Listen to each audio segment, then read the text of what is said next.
What is a saint? Most people know that this simple device was intended to light up homes, what we would now call economy class. Basically, it's a standing or hanging metal structure where a wooden splinter was fixed and then lit. The light produced in this way was the final product. Numerous writers and poets mentioned in their works how, on long winter evenings, peasant women would prepare yarn by the light of splinters, singing their songs. In the homes of the higher classes and among wealthier people, splinters were not used for lighting as they could afford candles. It sounds romantic, but if you think about it, it raises skepticism. Despite the obvious technical shortcomings, many people today have tried to reconstruct the process of getting light using splinters. And everyone unanimously concluded that this is nonsense. First, the light produced was not bright at all. Second, the splinter burned out very quickly. And third, with prolonged use, a small room would quickly fill with smoke. And that's not even mentioning fire safety. Back then, people were more afraid of fires than epidemics. So then, how did this very Svedit work? There are many theories about this. Defenders of the wooden splinters theory seriously claim that in this case, a special type of wood was used, and when preparing the splinters, they were soaked in a special solution. It sounds plausible, but in this case, it would be easier to use a regular oil lamp with a primitive design and a wick. They also seem to be used just as widely as the Svetit. And when did we start calling wooden chips Lushinas? By tradition, let's quote the greatest classic of the Russian language himself. In the open field, the snow shimmers with silver waves and the pockmarked moon shines. The troika rushes along the Stolbovaya road, sing during the hours of travel boredom on the road. In the dark night, the sweet familiar sounds are dear to me. The ringing song of Udaloi, sing coachman, I will silently and eagerly listen to your voice. The bright moon shines cold and sad, the distant wind howls, sing, Luchinushka, Luchina, why do you burn so dimly? Of course, Pushkin is above all criticism, but in this case, I still want to say a couple of kind words. Please read the whole verse carefully. By the way, this is the only case when the poet mentions the word Luchina in his works. And we can double check this using a search engine. And why does he write the poem in even quatrains but suddenly breaks one in half at the end? Maybe he got tired from the hard poetic work and fell asleep before finishing and then forgot about it or just gave up. Or maybe it was a case similar to the cartoon 3 from Prostokvashino when someone else added the last two lines about aching paws and a hurting tail. Most likely, the poem was complete. It's just that later the poet wrote about Luchina something that nowadays an ordinary person doesn't need to know at all. These lines were very clumsily removed, leaving the other half of the quatrain in place. And really, what kind of burning wooden splinter could there be on a rushing troika? If you think about it, the wooden splinter became a torch much later, after the poet's death, when history reconstructors began to adapt the available facts about the past for a generation with rebooted memory. And before this reboot, completely different things were called torches. Then the question arises, what kind of things? According to old maps, there was a settlement called Luch, where the city of Ivanovo now stands. And with such an abundance of weavers in that place, this settlement could easily be imagined as one continuous Svetets. Well, how could the weavers work during the long winter evenings? Obviously, the Luch was an essential attribute of weaving work. It has already been mentioned that, not by chance, under early socialism almost all weaving factories were called Krasny Luk. At that time, the word red began to be attached to everything that attracted attention for better psychological perception of the newly established regime. It turns out that the lights could burn very brightly despite their apparent imperfection. Let's look for this device on a well-known European antique auction, which parodied this lamp with its design. Its silhouette resembles a house, on the roof of which candles are placed at certain intervals. Probably such houses existed before, and in reality, it's just that nowadays you can't find anything like that anymore. Surprisingly, in some places such drawings have been preserved. This is not an isolated case. Roofs of almost all Russian terem houses were decorated with similar crossbeams. One should assume that what burned on them were not wooden splinters at all. And then suddenly the Svetets acquires a certain complexity. Why did they put such architectural lighting on houses and how did it work? But if in that old Ivanovo all the houses were built in this way, it could rightfully be called Luch. At night this city must have looked very beautiful, and in every house there was a weaving mini-factory illuminated by those same rays of some mysterious force, but definitely not by the fire from wooden chips. Here's another piece of metal. There are plenty of similar artifacts in almost every local history museum in the central part of Russia. So what is this? We're told that this is the very same Svetit. Judging by its appearance, it is driven into a wooden wall, but how did it hold the rays? But if in this case there were about 10 centimeters from the fire to the wooden wall, a fire would have been guaranteed at the first sign of carelessness. This item looks more like a bracket that supported an iron strip on wooden walls. If it was supposed to hold fire, it should have had some kind of extension upwards. But none of the specimens have anything like that at all. Maybe it was cut off, or maybe it was never there in the first place. And this is just a bracket for supporting a beam on wooden walls, and it didn't serve any direct lighting function. It was simply displayed in the museum exhibit in the appropriate context, as often happens with many artifacts. They had to somehow explain its purpose. However, there are some very interesting artifacts on foreign antique trading platforms that are almost impossible to explain in our time. Even the website of the online auction in most cases doesn't do this, it simply states the material of manufacture. These items are mentioned in the context of 18th century household devices and are called by the hard-to-translate word rushnip. However, the second one besides this is also referred to as a curling iron.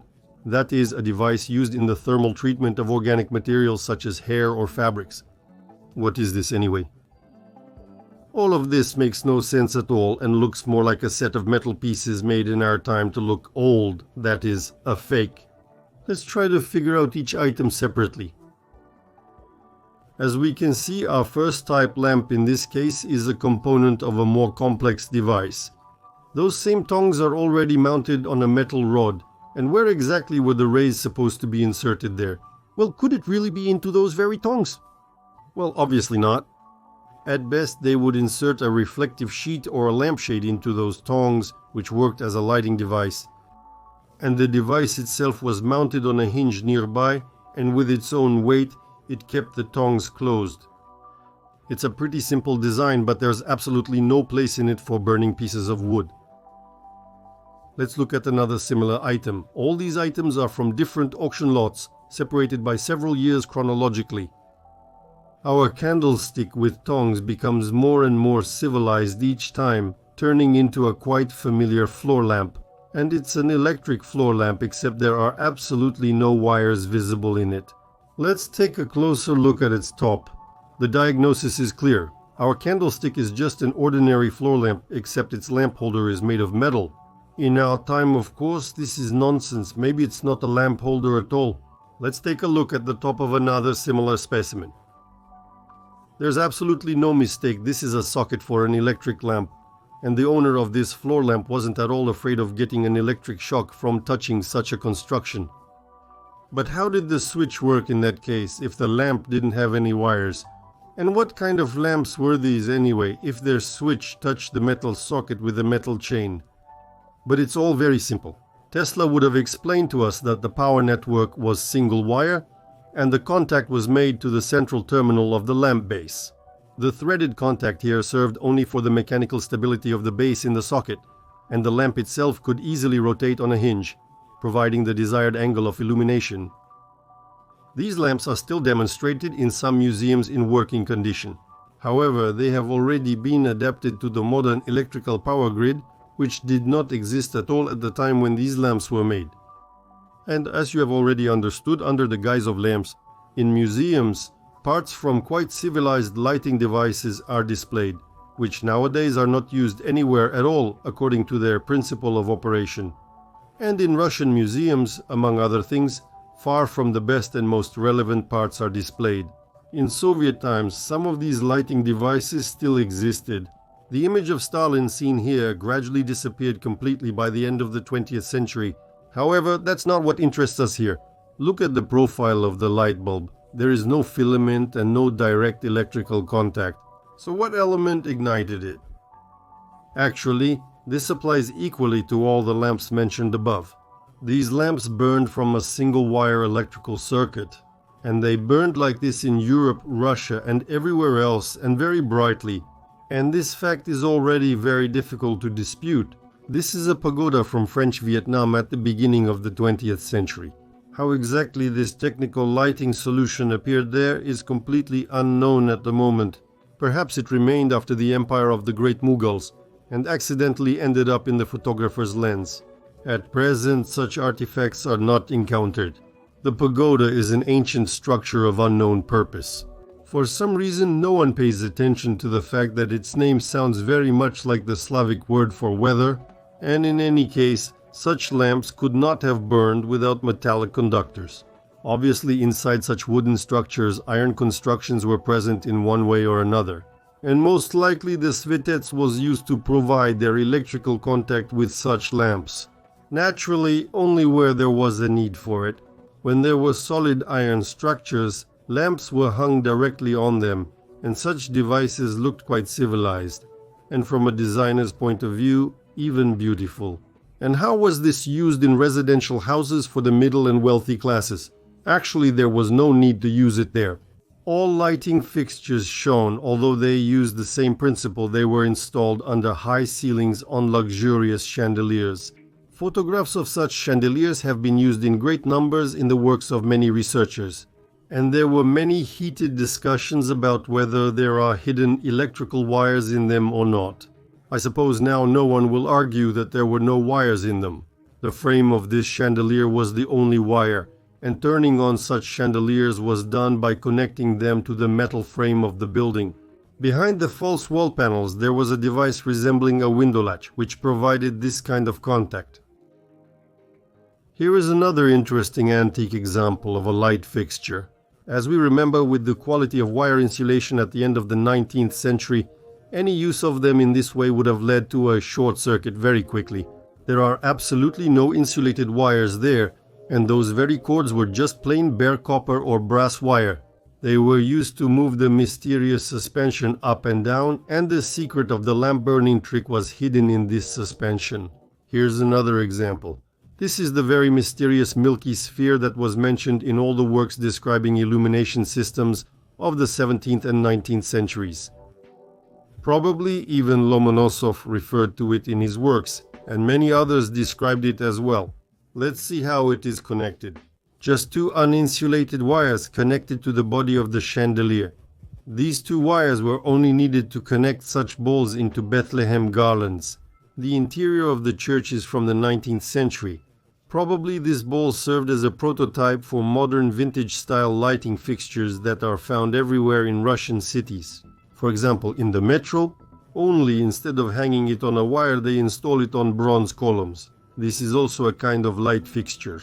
Or has the energy of the past been forgotten today? And still the question of what kind of element provided light in such devices remains open. Modern science explains the burning of such electrical devices by the fact that the power supply creates ionization of the inert gas inside the lamp, which in turn causes the glow.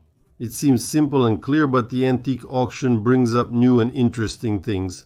This is an ordinary demonstration device for electrical effects. It was probably equipment for school physics experiments of that time or just a children's toy. At its core was the illumination of Geissler tubes, which were essentially gas discharge lamps in an electric field. And this electric field in turn was created by a Ruhmkorff coil. In general, there was nothing unusual if not for the label lying at the bottom of this lot. It turns out that all these tubes are, in fact, vacuum tubes. If you put it in plain language, there's nothing inside them, no inert gases, no drops of mercury, no phosphor coatings on the walls like in modern lighting devices. Basically nothing at all. Of course, a perfect vacuum doesn't exist in a man-made form, so let's assume that inside these tubes there was highly rarefied air. The only thing that made these tubes decorative was the color of the glass they were made from. And the light of the burning vacuum inside them, though that sounds silly, was always the same with ordinary transparent glass. So what exactly was glowing with such a beautiful light in this very vacuum? The most difficult part of these tubes was the work of the glass blower, while the rest was elementary. Two sealed opposite ends of the electrode, the air is pumped out and everything works. The light is created by itself out of nothing. But that's not how it works. Let's keep watching. An analogous set of Geisler tubes from lots at an antique auction. Out of them, two lamps clearly stand out from the rest by their type, and we can already observe what this is in this set. Besides a similar lamp in the photo on the right, there are also cracked little screens in the box. So what are they for? Most likely, this is a stand for demonstrating X-rays, even if it's a bit primitive. Apparently, people in the old days weren't afraid of such rays at all. X-ray tubes were also previously connected to the network from Ruhmkorff coils, but now there is almost no information about this. Description of the X-ray tube. The main structural elements of the X-ray tube are the metal cathode and anode, which was previously also called the anticathode. When the cathode is heated, it emits electrons. This is thermionic emission. Then, due to the large potential difference between the cathode and the anode, which can be tens or hundreds of kilovolts, the electrons are accelerated. The flow of electrons is accelerated and gains a lot of energy. The accelerated beam of electrons hits the positively charged anode. Upon reaching the anode, the electrons experience a sharp deceleration, instantly losing most of the energy they have gained. At this moment, Bremsstrahlung in the X-ray range is generated. During the deceleration process, only about 1% of the electron's kinetic energy is converted into X-ray radiation, while 99% of the energy turns into heat. All technically literate people over 40 are very familiar with what thermionic emission is, and have even observed it in vacuum tube receivers. This describes the release of electrons from heated metal into its surroundings, a process known as thermionic emission. A distinguishing feature of all devices that use thermionic emission is the presence of two additional electrodes for the electric heating circuit. Let's look at these primitive X-ray tubes and try to find the additional electrodes. We won't find them. What was so mysterious about the Ruhmkorff coil that it produced X-rays in the unheated electrodes of the tubes, and why? Was it later replaced by a Tesla transformer? It turns out that Tesla did not invent this Tesla transformer. Regarding the Ruhmkorff coil, there was one printed work found, which looked more like a popular science tabloid, naturally with signs of a newspaper hoax. But some things from it deserve attention. It's about a device that was demonstrated at some exhibition of the achievements of capitalist labor of that time. This circuit uses 4 Ruhmkorff coils connected to each other in a rather strange way, and they have a common interrupter controlled by a Bunsen element. Those who understand electrical circuits will immediately notice several oddities. The main one is, why is there some external battery which is off screen? By the way, there are many circuit diagrams for connecting Korff coils where not 4 wires go to it, but nowhere do they actually show the batteries themselves. This is despite the fact that the coil and other elements are drawn in great detail, and probably I should give a few comments. From the technical description of this device assembled in the drawing, let's summarize the advantages obtained by Korff's machine, the results of which, as rightly stated in the report, became popular. It charges almost instantly, its spark ignites fuel, melts even the most refractory metals, reproduces all the effects of lightning, and generates electrical oscillations. They pass through glass walls of a vessel up to 10 centimeters thick without damaging the walls. This allows substances in the vessel to decompose into vapors and quickly combine them with elements of air, thus restoring them with the help of nitric acid. The Commission also notes that a very useful acquisition for the physics of meteors is the fact that the spark of Ruhmkorff's machine consists of 2 dynamic parts, an instantaneous line of fire and a halo, the duration of which is measurable. A magnet deflects the halo, it captures this moving body, and the electric spark, thus divided, continues its movement in 2 lines simultaneously until the passage of the galvanic current is interrupted. The list of other applications of the Ruhmkorff system is very large. Let us just add that it is used to measure the speed of balls fired by artillery guns. that it provided the Lenoir gas engine with the means necessary for periodic ignition from which this engine derived its mechanical power.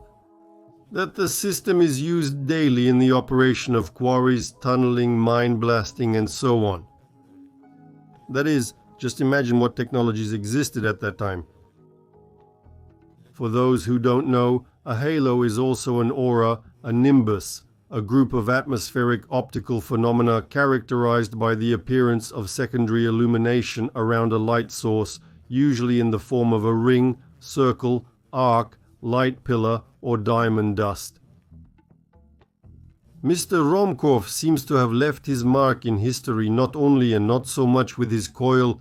He knew perfectly well what elements in the atmosphere he was disturbing and what consequences this could cause, up to the point of controlled shooting through underground tunnels with those very cannons that are now museum pieces, and things like thermionic emission were too primitive for him. He could easily illuminate glass tubes without it. That just wasn't his level. And still, what kind of secret battery did Korff connect to his coil to achieve such extraordinary feats? Let's take a look. The light of the second type, as has already been mentioned, is called a ploika in certain places. Obviously, something was heated with its help for subsequent deformation. There didn't seem to be any light emission here. At first glance, it may seem that this doesn't emit any light at all, but nevertheless, it has the most direct relation to light itself, and it will become clear why.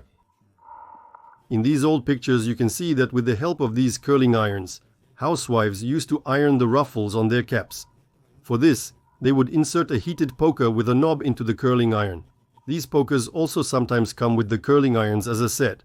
When sold at auction, there doesn't seem to be anything unusual, so why does such a simple tool have so many metal curls? That's strange. Maybe it's for decoration, but in the paintings by artists, you don't see a single one. Or maybe such a curling iron can also be made to look more civilized. Similarly to the floor lamp above, now something is starting to come together. Even in the lot description it says that there is brass in the construction. How could they stick a red-hot poker into such a brass part? It wouldn't have lasted long, and the bent petal again makes you think that it's not here just for decoration. It looks more like a primitive capacitor design from Avramenko's fork. It should be explained that Avramenko's fork converts high-frequency, high-voltage energy, the so-called radiant energy, into low-voltage energy with a higher current. There are a lot of circuit diagrams for this fork available online, as well as various versions of how it works. This radiant energy can also light up regular lamps, and they can be submerged in water while they're on. Radiant energy is a type of energy that seems to be dissolved in space, and many people are now trying to find it. In Latin, radius translates as rays, and that's where all these rays from that time come from. Well, in turn, the Bukvica can give a more detailed understanding of the word about this radiation, where the dual process of interaction about the spherical S, the process of transferring from a higher to a lower material level. In such constructions, in Avramenko's fork, there was no need for metal structures in the building. There already existed a polarized potential of that very element, which is now called cold electricity. And when this potential was applied to a metal structure of a special type, for example a svetec, on which devices of the required purpose were mounted, it was possible to obtain either heat or light. And this is our curling iron in its normal civilized form. No heated objects were originally inserted into it. The whole secret was in some objects that were recessed into the brass tops. In the photo, you can only see the iron handles of these objects. So what are these objects? They are the same curling irons, just of a slightly different kind. If this is really an authentic antique item, then the secret of these recessed objects loses its meaning. These objects themselves, in turn, were containers with some kind of liquid substance. If we mentally turn the ploika upside down, slightly change the design of this receiver for something liquid, and add a handle, we get a real iron. This is also a kind of lamp, only from the energy technology of the past. These are working irons from the early 19th century, if we believe the auction website. Their principle of operation, of course, no one explains in any way. The secret of how the irons worked was in their stands, which were placed on an iron table. If you put the iron on them and leave it for a while, it would heat up to the desired temperature. Well, and then you use it as intended. Then coal irons replaced these kinds of irons. To heat them up, you had to swing them. This was recorded in old film footage. The scientific and technological revolution had also taken place by that time. Here's another interesting example, Svietza. This is nothing other than a pistol of the percussion light type, the very third model of Georg, the year 1780. Whether it was a souvenir or a real machine gun blaster, we'll never know. The most interesting item is missing from it, but it's possible that Georg III fired this pistol with some kind of X-ray beams, hooking its axle bow onto some iron tent. At military exercises, where atmospheric electricity was being condensed, the energy systems of the past, thanks to historians, are now almost completely shrouded in darkness. How did ordinary people, who didn't have academic degrees or the most complex precision equipment, manage to create all this? Apparently they somehow managed, and the answer here also won't come from the realm of higher matters. Ordinary people knew the laws of behavior of those elements that gave rise to all these energetic phenomena and which now seem not to exist at all. And the laws governing those elements were no more complicated than Ohm's law. Here's another one shining. Let's pay attention to its outline part, its geometry, which apparently is determined by one of the laws governing those very elements. It is repeated to a significant extent on various ancient objects of different scales, from small to very large. A similar detail can be found not only in antique clocks, it was also seen in beds, chairs, musical instruments, and even doorbells made before the first half of the 19th century. But if in the iron it served to concentrate heat, what role did it play? In those clocks something was also accumulated, but clearly not heat.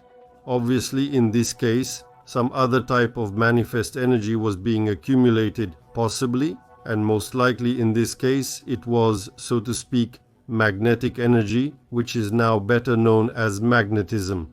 This matter, it seems, is not recognized by a person with their senses. But people in those times and now, in terms of their internal structure, were no different, and this has been proven.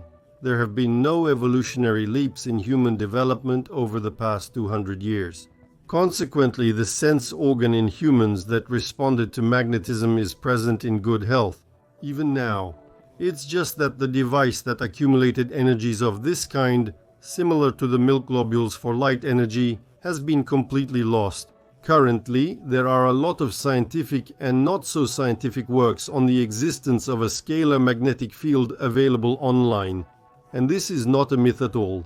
In the center of this architectural composition on one of the cathedrals, we can see the same detail, only in a much larger form.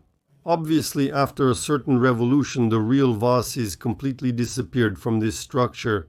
In fact, they disappeared from the vast majority of similar architectural details all over the world, replaced by fake vases and statues, or sometimes just left as empty spaces.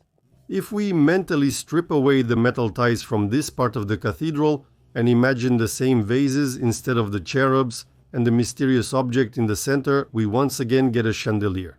Let's look at the photo of the iron again. The question of what stood in the niche, these are architectural details. Previously, instead of the statue, there were bells standing on the sides, which in general is understandable. They attracted people's attention with an acoustic signal, and in this niche stood something more grandiose. If there was a huge spotlight there, then the square in front of this building was always bright, like during the day. If someone has been to Milan and paid attention to the niches inside the statue, they put such an axe in them that in some places they even sawed off part of the niche. In the original form, on similar architectural details, there were always vases just like in this photo. The contents inside them were the same as those found in curling irons, samovar weights, pendants, and chandeliers. There was a substance there that caused agitation among all those mysterious forces, which Mr. Korff skillfully controlled in his time by connecting his coil to the metal ties of such buildings. This is the very battery that you won't find in any drawing, and the result of this agitation was energetic manifestations. In this case, according to the photo, thanks to the vases, the signboard located on the facade of the building, right under them, was burning. This was also a kind of light source, and clearly not only the signboard was lit, but all the lighting devices inside the building as well. And besides them, both irons and fireplaces, which were designed for this purpose, were heating up. Could it really be that all this was planned by ordinary people with improvised means, without having academic degrees? Obviously, before this very mysterious revolution, people didn't complicate their lives and didn't clutter their minds with unnecessary information. All the elements mentioned above with which they achieved such miracles were well known to them, but in what form they depicted them and how they classified them, we do not know for sure now. From what we have now, there is only the periodic table of chemical elements. Of course, nowadays there is absolutely no indication of these elements in it. There are many debates about the fact that the modern periodic table was, until quite recently, in some way shortened, and that some elements disappeared from it. Those very chemical elements of interaction, which we now accept as the very elements. Well, since this party has started, let's do a little creative work and try to recreate these chemical elements, to naturally create them. Conventionally, using the symbolism of a well-known board game, we get under number 0 Newtonium and under number 1 before hydrogen coroni. By the way, dominoes of this kind with 8 values were actually used in the 19th century at the same antique auctions. There are many such domino sets which for some reason are called military because of this feature. A vague suspicion torments me that in the headquarters of those armies they not only played dominoes but also did something else with them, along with maps and curvimeters. Let's suppose all our elements are created by chemical elements arranged in order of their activity according to the periodic table. On the left is the least active and lightest element, which does not participate in chemical reactions. On the right is the heaviest and most active element. Let's suppose that some kind of caloric is best suited for this role.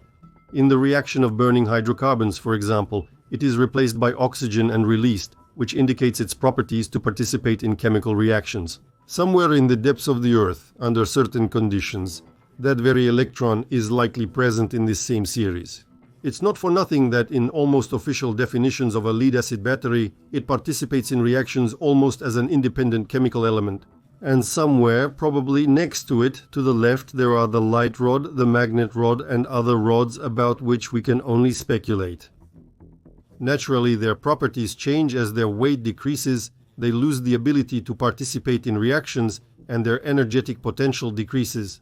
Well, and some of them a person is able to recognize even with their sense organs, and some they are not.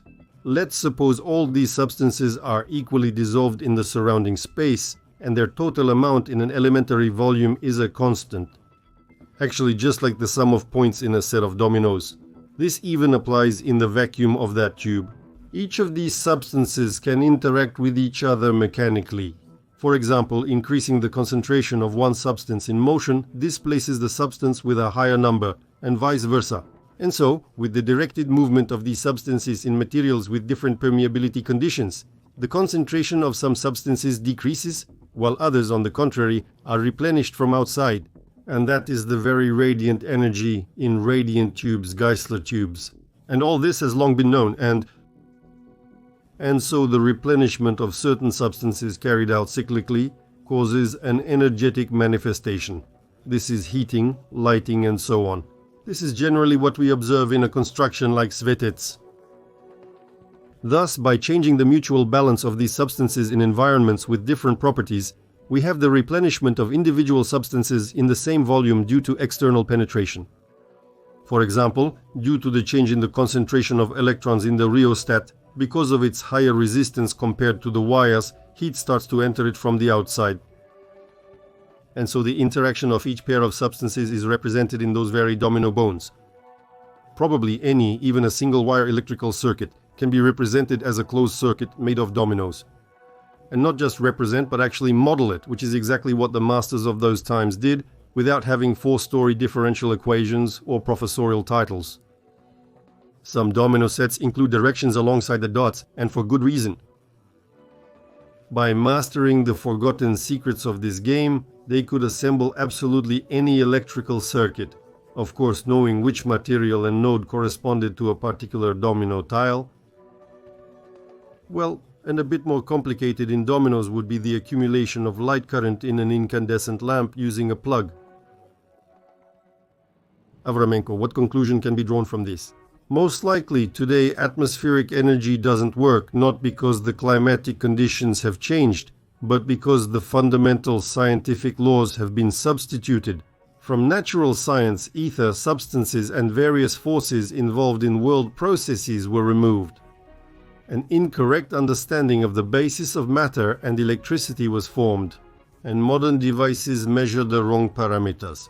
Well, as a result, under these conditions, it's absolutely impossible to repeat the processes that were used about 100 years ago. Subtitles created by